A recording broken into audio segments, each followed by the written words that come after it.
I'm Yaakov Weglein, and welcome to the Efrat Educational Farm. I'm excited to show you around our farm because we'd really love to have you here.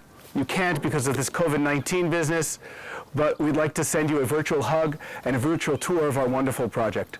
The Efrat Educational Farm is one of Efrat's newest projects.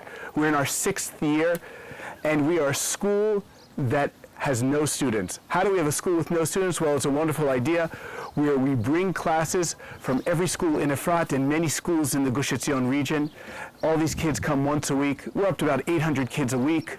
We've got 45 classes from 12 different schools, ranging from 1st through 11th grade, and they come here every week to work on the farm, to learn about agriculture, learn about Eretz Yisrael, the land of Israel, and to learn about our environment and how to preserve it. We got lots of amazing things going on here. This farm is still under construction, meaning we're constantly developing, we're constantly thinking of new projects, building new things, but we've got a lot of great things for you to see here. Everything I'm about to show you 5 years ago was not here. We started in the school year of 2014-2015, which was a Shemitah year. Shemitah year, we were not able to do any real planting outdoors. Shemitah is the sabbatical year. We can only plant indoors, we can only work the land indoors, and we can only do some basic infrastructure work. So really everything you see here is about 5 years old. So it's a really great project. We've had a lot of partners from around the world who've helped us get this far, and I'm about to show you about the wonderful things we do. One of the first questions people ask me when they visit the farm or I tell them about the farm for the first time is what we grow here, what do we raise? And my answer is always very simple. We raise children. The agriculture, the plants, that's all extra. That's the tool we use to teach the kids about life, to help them to grow and develop into responsible and complete adults and complete Jews.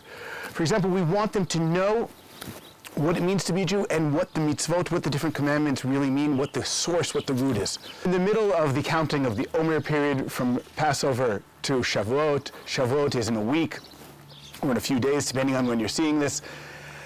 And what is Sfirat Omer? We're so used to the Sfirat Omer being a sad period, the counting Omer being a sad period. We hear different stories about the students of Rabbi Akiva and how they died in their thousands. We hear of Shavuot. What is Shavuot? About Matan Torah, which is of course very important. Bnei Yisrael, the people of Israel, left Egypt, came to Mount Sinai, got the Torah 50 days after leaving Egypt. But what was the source of the holiday? What was the source of counting the Omer? Counting the Omer is connected to the land. Shavuot is connected to the land, and we want to connect the kids to the land and to the Torah through the land. Behind me, you even see we have the 7 species, the Shivat Taminim. These are beautiful rock planters built by 10th graders from the Neve Shmuel High School Yeshiva nearby, and they have among them the grains, barley and wheat. On the 2nd day of Passover, we started in the times of the temple bringing the sacrifice of the Omer. They would harvest a small amount of barley to do the national bringing of the first crop of the year, the first new crop of barley. We're celebrating the fact that there's actually a crop that we can have food for this year. Yes, barley wasn't the ideal food. We would have preferred something nicer, but at least we have this minimal food. It's the first thing to ripen in the agricultural year, new year. Then we come to Shavuot. Throughout the counting the Omer, we're counting towards Shavuot, we're harvesting barley, and we're getting excited towards Shavuot. In the Torah, it tells us what to do in the Beit HaMikdash, in the temple. We bring a special sacrifice on Shavuot. The key part of the sacrifice wasn't the animal, there was an animal, but the key part was to bring bread. The one time a year we brought leavened bread to the temple, and it was made out of the new wheat, because Shavuot, at the end of the spring, marked the period when the wheat ripened. We were happy at the beginning of Passover that the barley was successful. Now we're happy that the crop of wheat is coming to fruition, and we're going to have good, tasty bread throughout the year, and we're going to have the minimum amount of food. And that's what the meaning of Sfirat Omer, the counting the Omer, it's a happy period originally. Shavuot is a happy period of the harvest, and we teach them what it meant to be a Jew who was connected to the land and relied on the land and brought his gratitude to God every year through the practices that we have. We have so many other things that we take them around to teach them about delayed gratification, connecting themselves to the wonder of the land, and so many other lessons that you can't teach in the classroom. We recently planted our community vineyard. It's a joint project between the students of the farm and the community. The children prepared the vineyard. They put posts in the ground. They added compost. Then we brought the community. 100 families came in, planted our Cabernet Sauvignon grapevines 2.5 years ago, and we're hoping that this summer we're going to open our community vineyard that was a donation of the Grunstein family of Efrat in memory of Tzvi, their father. And it's going to be, again, a joint project between the community and the children. And we're going to produce wine. Kids won't be able to drink it, but their parents will be able to drink it. And the community will enjoy it. And it'll really connect everybody from old to young to this farm. We also started even more recently something more exciting. With a grant from the Ministry of Education and additional funds from Karen Efrat, from the Efrat Fund, we just started building our olive press. We've started with an antique-style olive press that the children will be able to operate. We've planted 50 olive trees that are specially appropriate for our 900-meter above sea level. The kids did all the work. The kids are going to do all the work. They're going to prune the trees. They're going to harvest the olives, and then they're going to produce beautiful olive oil here in the hills of Yehuda, the hills of Judea. We can go up to the vegetable patch, and we'll see that right now it's bare. It's bare a little bit because of the coronavirus. Kids weren't here for 2.5 months, so we had to clean it up a bit. But it's also bare because we're getting to the end of the school year, but we see a few things here that are really, really nice. We see the 2 rows of potato plants. We normally dig up the potatoes on Lag BaOmer because that's when the kids traditionally in Israel have a bonfire and they put the potatoes into the coals of the bonfire. We weren't able to do that this year, but we'll harvest them for the end of the year for the kids to take home. We also have further down, we have the artichoke plants. Artichokes are a very fascinating plant. Kids, many of them eat artichokes at home. Never seen them grow. They've never seen how an artichoke is the flower of the bush and seeing how it opens up in this beautiful purple flower. We have it there for them to see that. We have a beautiful orchard where we have trees. We have pomegranate trees. We have plum trees. We have apple trees, and covered in net we have the cherry trees. Kids love the cherry trees, of course. In a couple of weeks, they're going to go under the net one at a time, pick a cherry, taste it, and see what a really ripe cherry straight from the tree tastes like before the sugars start to break down or whatever else happens to make them less tasty when you get them in the store. We've got so much going on here. We can go up to the chicken coop. Oh, the chicken coop. The kids love going in. They're terrified of the chickens, thinking the chicken's going to kill them at first. They learn that the chickens are really scared of them. They like to collect the eggs. They even learn to like mucking out the chicken coop, which is good because we learned that things that we used to think is dirty is okay because we can go and wash our hands. We can get our hands filled with mud, and then we can wash our hands, or we can enjoy playing with the mud and using it for face paint or whatever.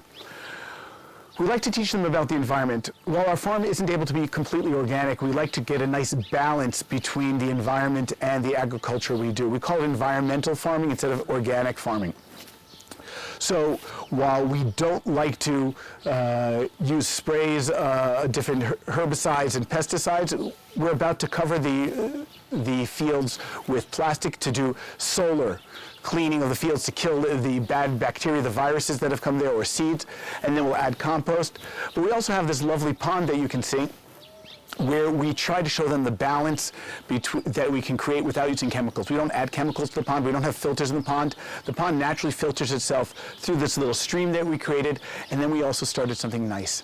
In this used bathtub, nice recycling or upusing or reusing, however you want to call it, we're about to plant lettuce. The water from the pond is going to go into the bathtub, is going to not only water in an aquaponic environment or hydroponic environment, it's not going to only irrigate it, it's also going to fertilize it.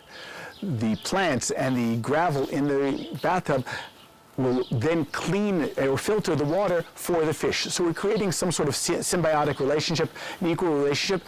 Well, it's not very productive right now. It's just a great educational tool to show the kids how you can create a nice balance without using a lot of chemicals and really limiting our impact on the environment. Our classrooms are yurts. Why do we choose yurts for our classrooms? Well, first of all, we didn't think it was a nice idea to take kids out of a square classroom for an informal environment and stick them into another type of square classroom. We do have classes. Kids arrive at the farm and they go into the classrooms and learn a little bit about the theory of farming or the theory of protecting the land, or the theory of halakha, of the Jewish law and farming, but then we go outside to do the practical lesson. But they have to start with the first lesson. So we want to bring them to something round. Some people like to joke that this way we can't put kids in the corner. We like the interactive environment where kids sit in a circle, facing each other, facing the teacher, and we're able to talk about what interests them, and they're the center of attention, not just the teacher. We have this upper greenhouse on the farm. We call it our nursery. In this greenhouse, the children of the farm, the students, they propagate or they produce most of the plants that we have here on the farm. On the left side, we have seed tables and propagation tables, and on the other tables, we're just continuing to grow them to size where we can plant them out. Most of the plants we have on this farm, the kids have produced. They learn about the different processes, the different ways different plants are able to reproduce, and it's one of their favorite activities, actually, to see that they can actually create something in nature. In this other greenhouse down below, this is our vegetable greenhouse. We use this greenhouse first during Shemitah, but throughout the year we use it for plants that are too delicate to be planted outdoors. We have here rows of sweet peas, of tomatoes, of cucumbers. These things will suffer outdoors. It's too hot out or too cold outdoors, depending on the season. And the kids work here to keep it neat. The precision, that's one of the values we want to teach them. If you're going to do it right, do it orderly, do it nicely, make sure each plant is getting enough water, make sure the rows are nice and straight and the plants are tied up nice and tall so that it can grow to its maximum and give us the best produce we can get out of it. I hope this was a nice introduction to the farm. I hope you enjoyed your short visit, your virtual visit to the farm. It would be lovely for us to greet you here on the farm for when you come to Israel to visit, but for now you can't. So with Chag HaShavuot coming and the spring ending, full of flowers here, we hope you enjoy your Shavuot. Look around in the spring, wherever you are in the world, see what kind of flowers you have there, see what nature is bringing to you, and soon you'll come to Israel, come to Efrat, and visit us here, and we'll greet with your open arms. Chag Sameach.